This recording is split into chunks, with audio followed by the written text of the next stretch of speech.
you're here. I'm glad. Come, sit a while. It's quiet now. The kind of quiet that only comes when the world has finished making its noise for the day. The kind of quiet that wraps around you like an old quilt, stitched with the hush of dusk and the softness of memory. I've always liked this time of night. It reminds me of my grandmother's front porch, the one with the rocking chair that creaked in rhythm with her breath. She used to sit out there with her old tea tin full of mints and tell stories until the moon was halfway across the sky. I didn't know it then, but I was learning how to listen, not just with my ears, but with my heart. Now that I'm nearing the end of my 9th decade on this earth, I find myself doing what she did, remembering mostly and sharing, because what else is there to do with a full heart and a quiet night? Tonight, I want to talk to you about something that drifts into my mind when I least expect it. Not like thunder, more like fog. Soft but persistent. Regret, not the dramatic kind you see in movies. No slam doors or heavy violins, just the quiet human kind. The little ache that says, I wish I'd... Followed by something simple, something gentle, but something that still whispers to me even now. I've carried a few of those whispers with me. 13 of them, if I'm honest. 13 things I wish I had done before I turned 40.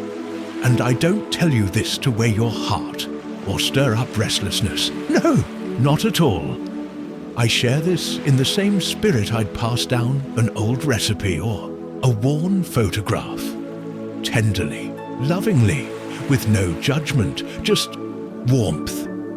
Because if you're listening to this now, maybe you're 35 or 55 or somewhere in between, there's still time. Not time to fix, necessarily, but time to notice.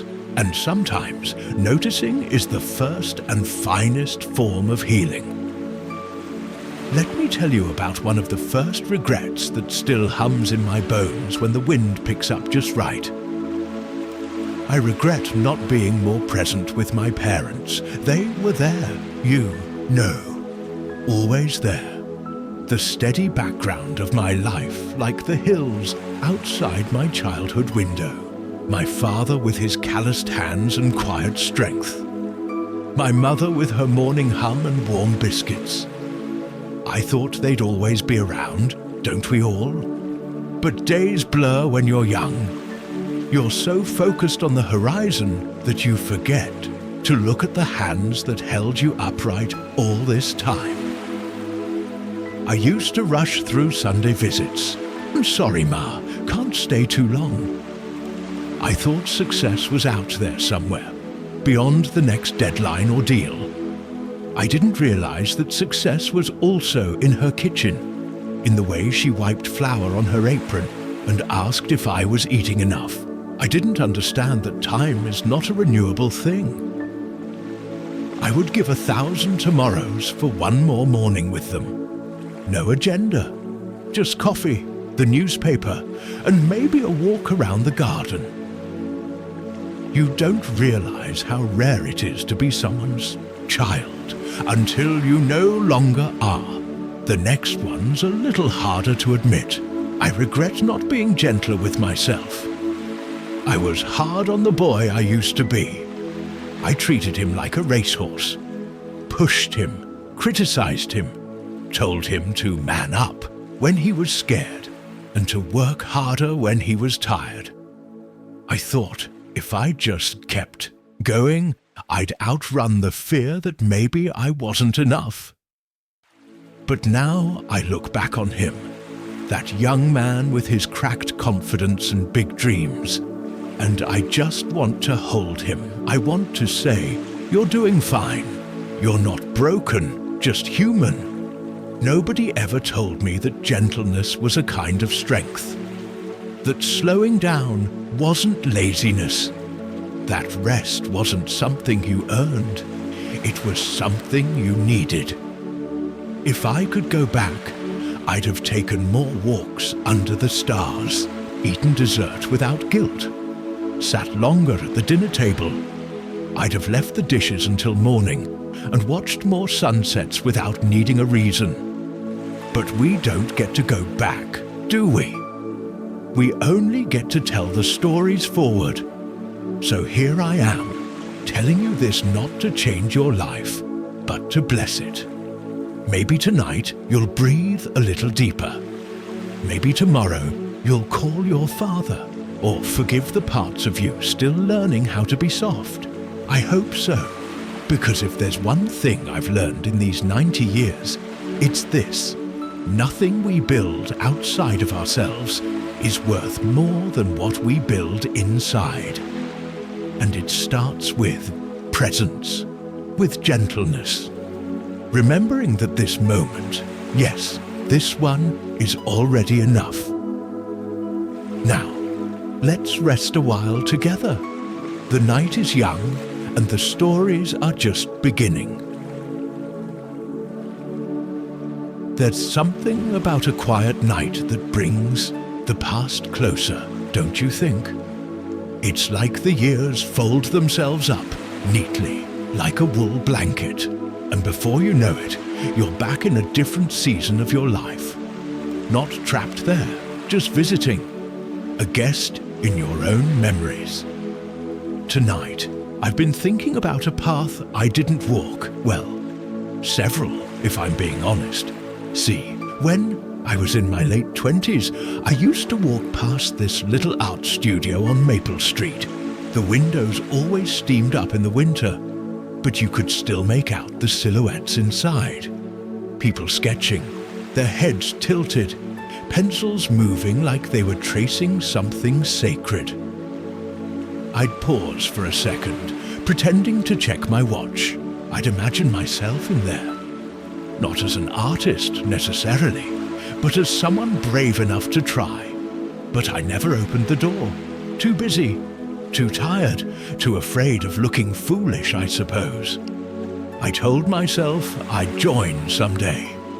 But as it turns out, someday is a very slippery thing. It slips right through your fingers while you're distracted with errands and expectations. Years later, I tried to draw something, just a tree outside my kitchen window. It came out looking more like a nervous spider, but I smiled anyway, not because it was good, but because it was mine, because it made me feel still. I suppose I regret not letting myself create, not just with art, but with life. There's a kind of joy that only comes from making something with your hands, whether it's painting or planting, or even just fixing a broken chair.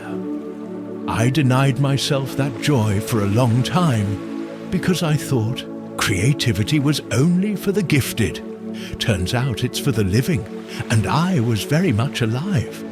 I just didn't know how to nourish that part of me back then.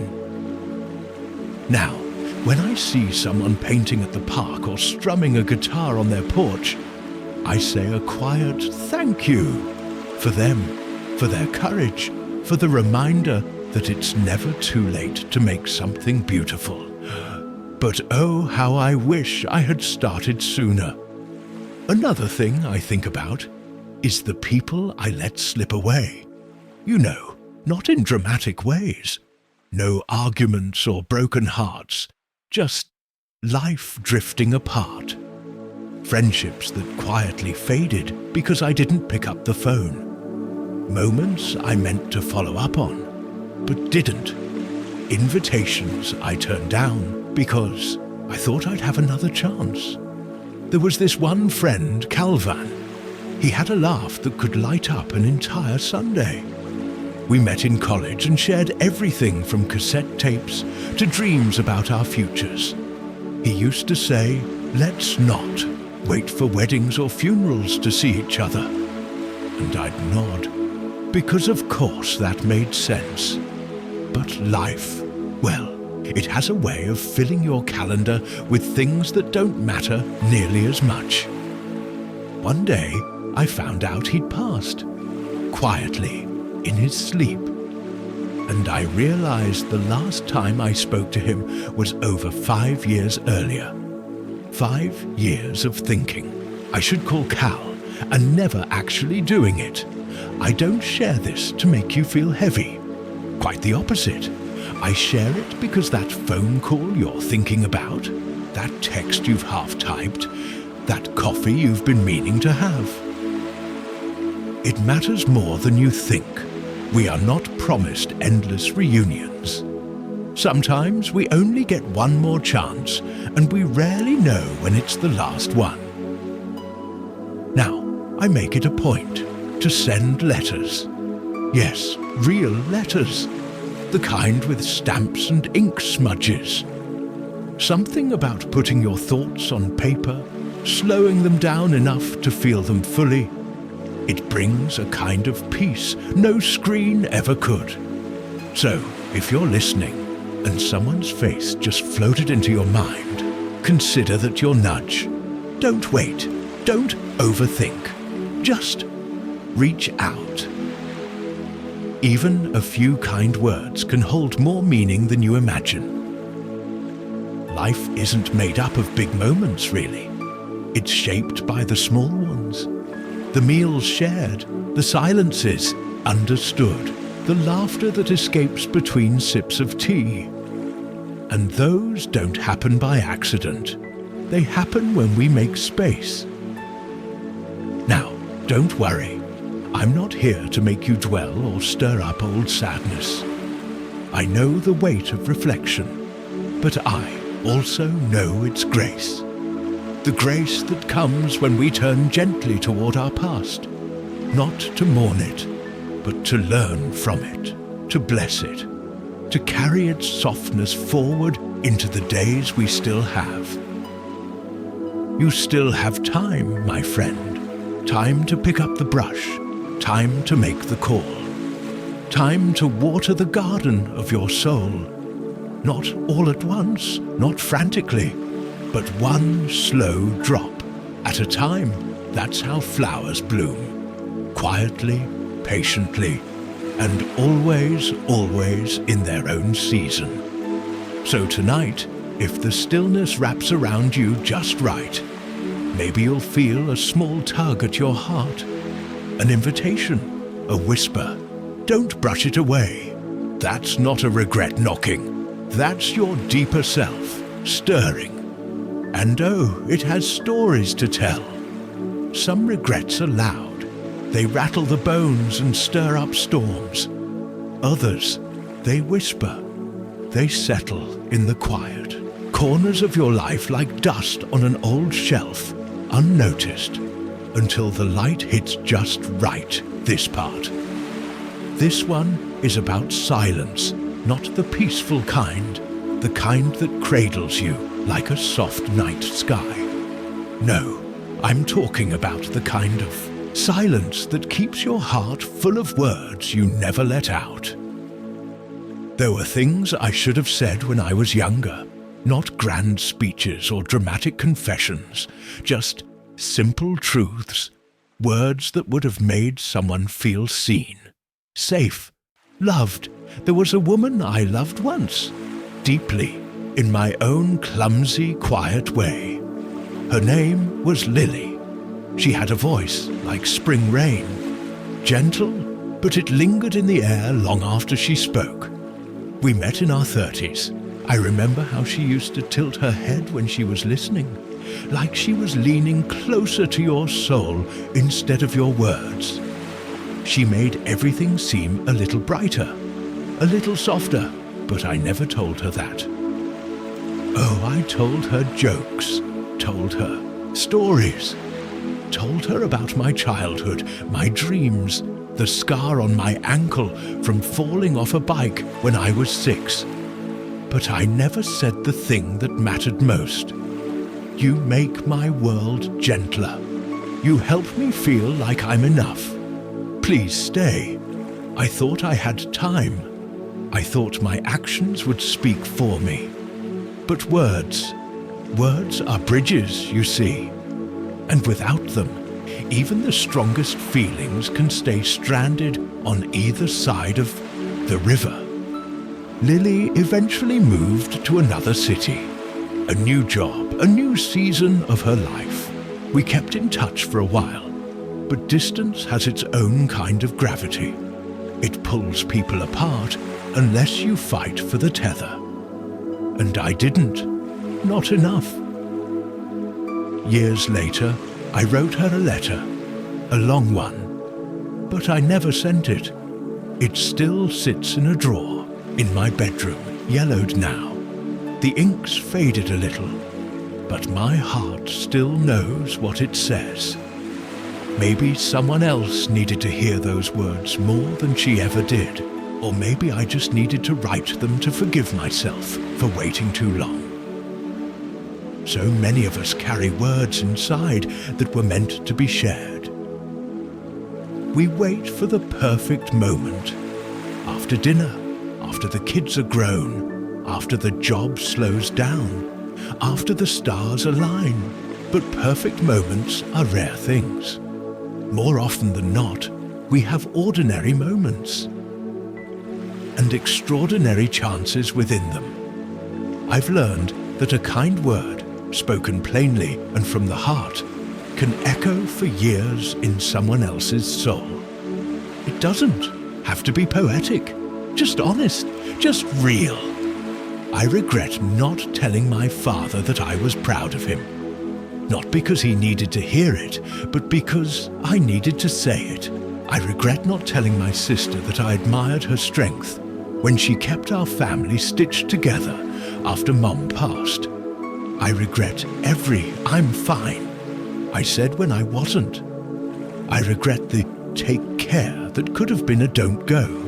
So, tonight, as you lie there listening in the hush between words, maybe there's someone your heart has been nudging you toward. Maybe there's something you haven't said, not because you don't feel it, but because you've been waiting for the right time. Well, let me say this gently. The right time may never knock, but this quiet moment, this pause before sleep, it's yours, and if you listen closely, you might hear your heart whispering the words for you. They don't have to be spoken aloud tonight. Just let them rise up. Let them stretch. Let them breathe. And maybe tomorrow, or next week, or whenever your courage takes your hand, you'll let them find their way into the world. It's never foolish to say, "I love you." It's never silly to say, "I miss you." It's never too late to say, "You mattered to me." Even if the person's no longer here. Even if the conversation is only between you and the moonlight. Because when you speak truth, even in whispers, something shifts inside you, around you. I believe the heart knows how to heal, one word at a time. We carry so much in silence, but not all silence is peace.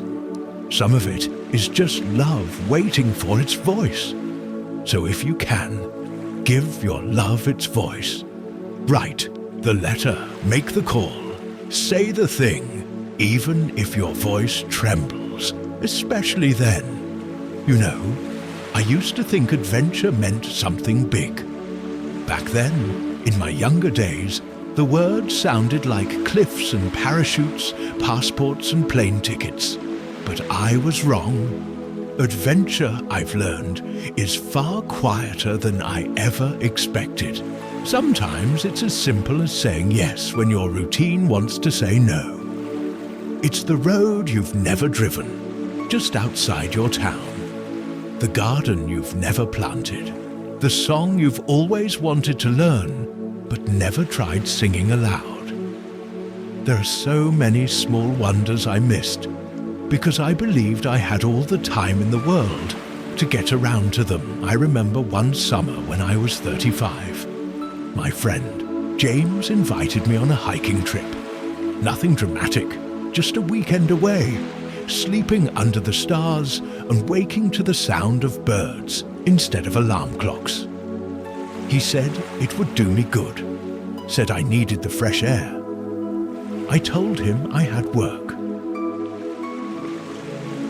Told him I had errands to run, a sink full of dishes.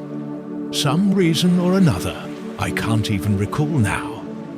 But what I do remember is that weekend passed, and he brought back a story about standing knee-deep in a stream as wild deer passed nearby, unbothered and beautiful. He spoke of the way the stars looked when there were no city lights to dull them, like they were leaning down to listen. I smiled and nodded, said it sounded amazing, but part of me ached, not because I missed the trip, but because I realized how many times I'd said no to wonder. There was a rhythm I got stuck in during my 30s. Wake, work, eat, sleep, repeat, safe, predictable, comfortable maybe. But oh, how I wish I'd disrupted it more often. Sometimes, the boldest thing we can do isn't to climb a mountain. It's to walk a different way home. To take the long way on purpose. To say yes to things we think we're too old or too tired or too busy to enjoy. I never learned to dance. Always said I had 2 left feet. But there was a jazz club in town back in the day. Red brick building, small place, warm and humming. On Friday nights, I passed it 100 times on my way home. Heard the music drifting out into the street. Laughter too. And still, I never went in. What was I waiting for? Maybe you know that feeling of standing outside something beautiful, convincing yourself you don't belong inside it. But here's the truth I learned too late. Life rarely flings open its doors. You have to knock. Sometimes you even have to let yourself waltz in uninvited.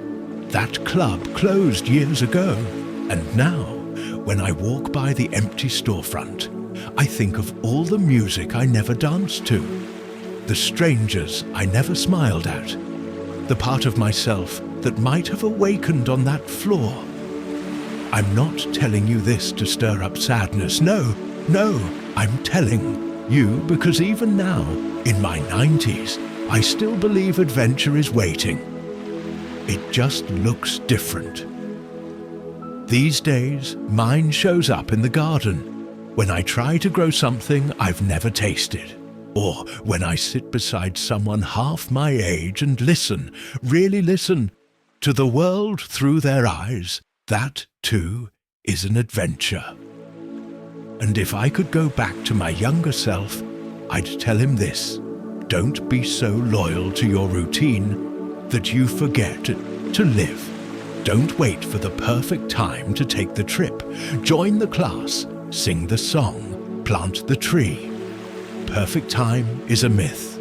All we ever have is this time, and it's enough.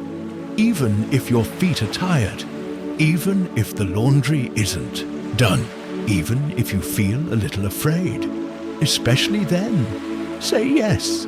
Say yes to the picnic you didn't plan. Say yes to the book you think you're too busy to read.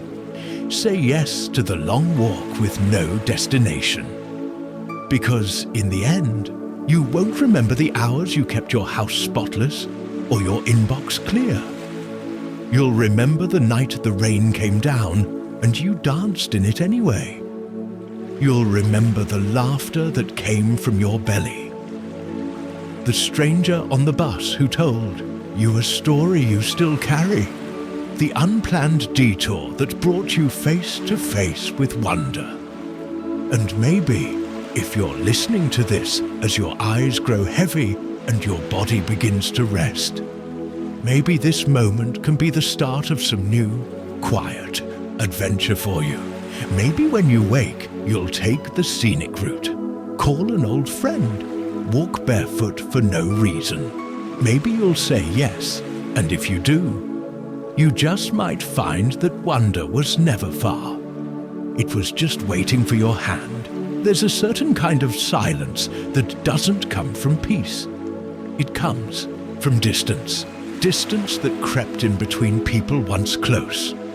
And before you know it, years have passed, not with anger, not even with pain, just space.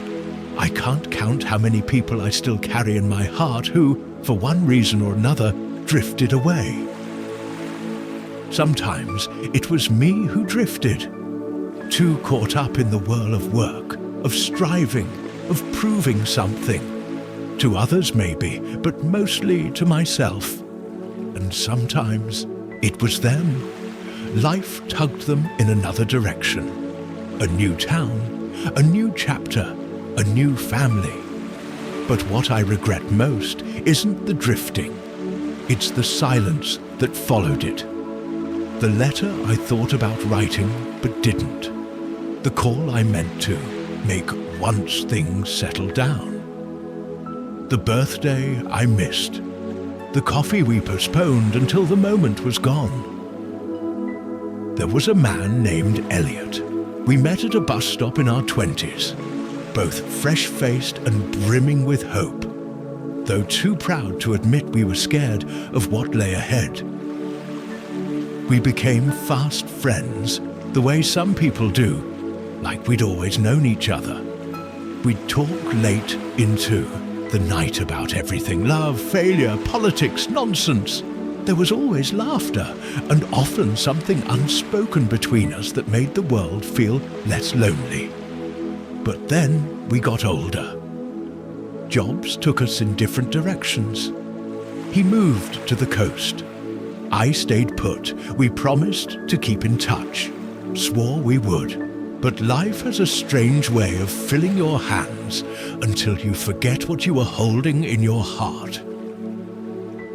I thought of him often, during quiet drives or when I heard a jazz tune we both liked. I even sat down a few times to write him a letter. Got as far as Dear Elliot, and then let the page stay blank. What do you say to someone you miss but don't know how to reach anymore? Well, I waited too long. He passed away before I ever found the words, and I carry that silence still. But I don't tell you this to make you sad. I tell you because it's never too late, not until it is. And that window, while it's open, is a soft golden thing. These days, when someone crosses my mind, I don't let them stay only there. I send the note. I make the call, even if it's awkward, even if I don't know what to say. I just say something, because connection isn't about saying the perfect thing. It's about being present. A few years ago, I found a stack of old letters in a shoebox. Ones I never sent. Words written in quiet moments. Apologies, thank yous, fragments of love I hadn't dared speak. I read through them with tears and a gentle smile. Some of the people were long gone. Others were still somewhere out there, perhaps wondering, as I had, what happened to the closeness we once knew. So I picked a few of those letters, updated them and mailed them out. Some replies came. Some didn't, but it wasn't the replies that mattered. It was the reaching. That small act of extending a hand into the unknown, saying, I remember you. I still care. That's what I wish I'd done more of before 40. Before life picked up speed and schedules hardened like concrete. And if there's someone, just one person, you've been thinking about, maybe even tonight as you lie there with your eyes closed and your heart a little open. Don't wait too long. It doesn't have to be a grand gesture, just a note, a memory, a hey, I was thinking of you, hope you're okay. It's strange, isn't it? how much peace such small words can bring. I once heard someone say that people never truly leave us if we keep saying their names with love. I believe that. So tonight, I'll say one aloud before I fall asleep. Maybe you will too. Say it softly, like a prayer, like a reunion whispered into the dark. And if you feel brave tomorrow, perhaps you'll write it down. Or better yet, send it, because the world doesn't need more perfect people.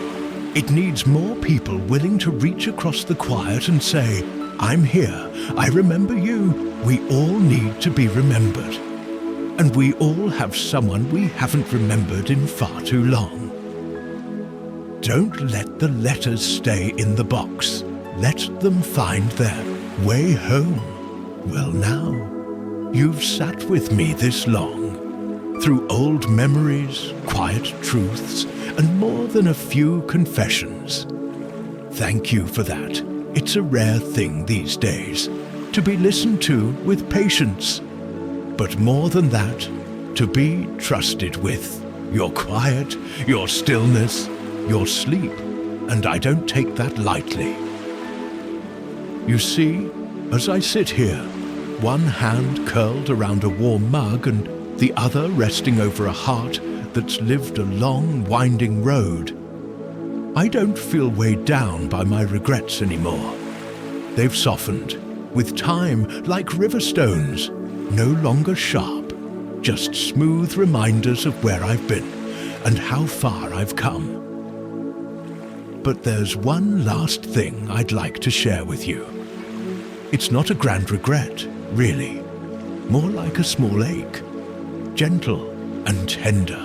I wish I'd let more people in, not because I was lonely, but because I thought I had to be strong all the time. I thought needing someone was weakness. That vulnerability made you fragile. And oh, how wrong I was. I spent years, especially in my 30s, trying to hold everything together. The job, the family, the image of someone dependable. The kind who never cracked, never complained, never needed help. But deep down, I was tired. Not the kind of tired sleep can fix, but the kind that comes from carrying everything alone.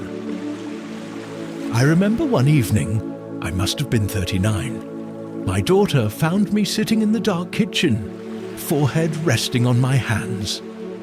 She was only 10, but she walked in, wrapped her little arms around me and said, "You don't have to do everything by yourself, Papa." And I smiled, told her I was just fine, but I wasn't, and I should have let her words in. We teach our children, our friends, our partners how to treat us, not with speeches, but with how we allow ourselves to be seen. And I kept too much hidden. For too long, it wasn't until much later, closer to 70 I'd say, that I began to let people see the soft parts of me. To say, I don't know, or that hurt, or simply, can I sit with you a while? And what I found was this. People didn't run. They leaned closer, because when you show someone your tenderness, you give them permission to show theirs too. So now, when the night gets quiet and the aches set in, not just in my bones, but in the old corners of memory, I don't try to be stoic. I don't try to carry it all alone. I call someone, or I sit with myself, hand over heart, and say aloud, it's okay to need comfort. It's okay to rest. It's okay to let go. If I could leave you with just one last thought tonight, it would be this. Don't wait to let your guard down. Don't wait to be fully human, messy, tired, honest. There's so much beauty in that softness, and the people who truly love you, they don't love the version of you that has it all figured out. They love the you who reaches across the table, across the phone line, across the years, and says, Here I am, just as I am. That's what life has taught me across 90 years and many forgotten seasons. We weren't made to carry the weight alone, and we don't have to. So tonight, as you lie down and the world falls quiet, let yourself be soft. Not everything needs to be solved before morning. Not every scar needs explaining. You're allowed to just be right here, right now. Let your shoulders sink into the pillow. Let the breath come slower. Let the worries go unanswered. And trust that rest is not a reward. It's a right. And if you remember me tomorrow, this old voice rambling through the dark, I hope it's not for what I regretted.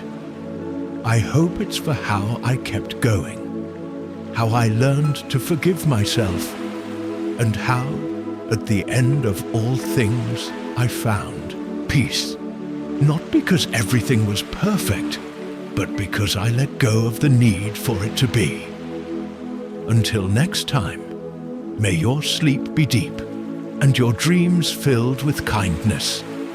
And may you always remember, it's never too late to begin again. Not at 30, not at 40, not even at 90. Good night, my dear friend. Sleep well.